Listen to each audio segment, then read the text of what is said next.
DCE angle grinder with toggle switch problem. Ayusin natin. Let's go guys. Pero bago yan, syempre pahingi mo na ng isang subscribe at palike na rin. So ito guys, tinanggal na ng may-ari ito kasi ang akala nila is cord lang ang diferensya. Pero nang ating titignan ay may problema nga ang kanyang toggle switch. So kung paano tatanggalin at paano palitan ang toggle switch nito, panoorin nyo guys ang video ito. Sira kasi ng isang grinder na switch ang problema ay hindi naman gaano kahirapang sira to. At pinaka normal lang na ano. Ang ingatan lang natin dito na mabali ang kanyang ano. So kung nakita nyo guys, wala nang contact yung kanyang switch holder, no. So putol na siya. So ang pagkuha nito is susungkitin lang natin to. Wala itong tornilyo na nakadikit. Ayan nakuha na siya. And then tignan natin, ayun putol na yung kanyang titi-titi. Putol na yung kanyang dulo. So palitan natin siya ng bago. Ayan, dapat ganyan. So mayroon siyang parang nipple. Ito wala na, sagad na. So kailangan talaga siyang palitan. So hindi to alam na may-ari na sira na pala. So okay, ikabit na natin. So ganun lang naman kasimple ang nito, pagkabit niyan. So, kung paano natin tinanggal kanina, ikabit rin natin nang ganun din. Marami kasi ang may ganitong klaseng problema na hindi nila binaliwala kasi hindi nila alam paano tanggalin yung switch. Kasi alam nila parang mahirap. Kaya yung iba gumagawa na lang ng sariling switch doon sa labas. Kaya nagkaroon ng sinisira nila yung nila. Kinakabit nila yung switch. At pangalawa, ang hirap hanapin ng ganitong klaseng switch. So mabili ang switch na ito sa Lazada. Pwede nyo i-order yan sa Lazada. Ayan, nakita na guys. Ayan So sinusundot na siya. So ibig sabihin naglalaro na yung switch niya. Yan. So yan, ganun lang kadali ang magkabit niyan. So yung wire na binunot natin kanina, ibalik natin. Mayroon naman mga terminal yan. So ibalik na lang natin kung paano natin tinanggal. Yung iba kasi niyan ginagawa nila ng sariling switch. Minsan nagbubutas sila sa bandang dulo. Tapos switch na ordinaryong switch lang ang ikabit nila. So hindi maganda yun kasi nasisira yung ating unit. So ang may-ari nito ay hindi alam niya switch ang problema. Kaya pinutol niya yung wire kasi ang akala niya siguro yung wire na yun ang may problema dahil yung wire nito ay napakaraming dugtong na rin. Maraming dugtong na yung wire nito. Kaya inisip niya na yun ang problema. Nung dinala niya nga sa akin, ang sabi niya is wire lang daw ang palitan. Pero nung i-check natin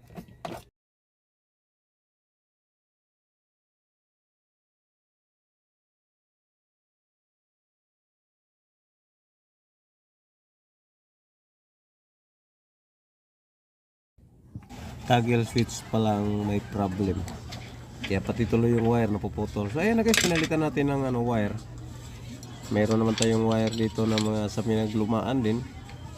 So hindi naman kailangan bago lahat. Total luma naman to. Kaya nga lang guys, itong ganitong klaseng grinder ang mamahalin ito, mga dekalidad ito. Although hindi naman gano'ng kamahal, pero nasa mga top of the line to mga ganitong klaseng grinder DCE brand. Magandang klaseng mga grinder na ito, kaya dapat wag nating DIY yung pagkabit ng switch. Minsan kasi yung iba nagkakabit ng switch na mahanap nila sa ibang grinder na di kalabit. So nilalagay nila doon sa dulo. Minsan sa cord natin pinapadaan yung switch. So mas maganda talaga na kung saan yung sira, yun ang papalitan natin para may balik natin sa tamang posisyon. Magmisto lang, brand new pa rin ang dating kahit dekada na ang mga nakalipas. So yun, base sa ating tester ay mayroon naman siyang power at may daloy ang kanyang So tama yung kinabit natin. So ganun lang magkabit guys ng ganyan lang magkabit ng mga switch. Walang tornilyo yan, disalpak lang yan. So kailangan lang ingat sa pagtanggal kasi baka mabali yung kanyang parang gatilyo. Kasi pag nabali yon, mas mamroblema sila, mamroblema kayo. Doon nyo maisip na gagawa na lang ng panibagong switch. Pero hanggat gumagana yung kanyang gatilyo, palitan na natin. Ang problema kasi nito, minsan nababali ang switch na yan dahil tumitigas na yung kanyang switch.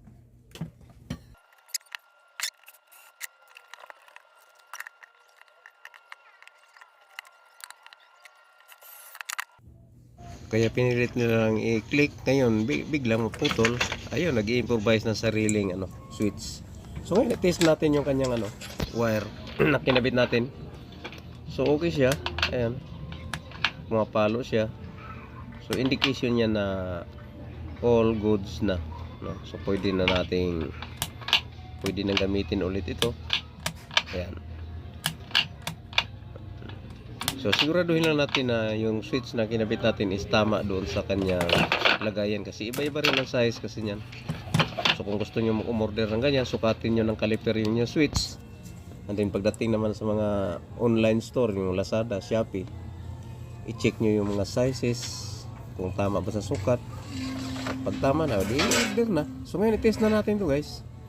Huwag na natin patagalin pa. Saksak na natin, no? So itong cord na kinabit natin sa mga lumang grinder din ito, kinabitan na natin.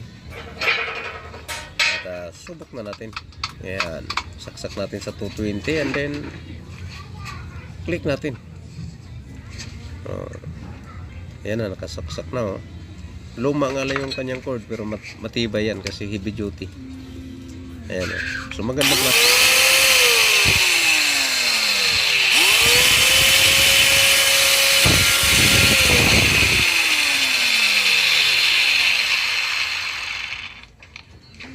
Yan. So alam nyo ba guys na itong grinder,